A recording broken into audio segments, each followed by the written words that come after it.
அந்த குழந்தை வந்து இருப்பிலாக பிளந்து விடும் என்று பார்த்தால்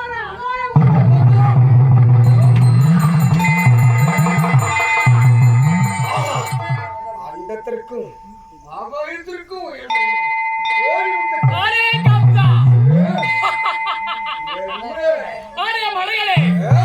உன்னுடைய வீர வாழ்க்கை நான் விழுந்து விடுவேன் என்று நினைத்தாயோ?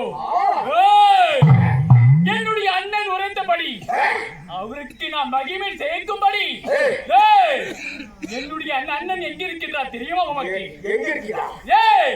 நந்தகோபனுக்கும் யசோதாவுக்கும் அந்த இல்லத்திலே 1000 பாடியிலே வளர்ந்து கொண்டிருக்கின்றார். இவர் ஆண்மகனாக இருந்தால் உனக்கு வீரம் இருந்தால் என்னுடைய அண்ணனிடம் சென்று உன்னுடைய வீரத்தை காமிடா. ஆனால் ஒன்று, உன்னை ஒரு நொடியில் உன்னை அழித்து விடுவேன். ஆனால் என் அண்ணன் என் இடத்தில் கட்டளை விதிக்கின்றார்.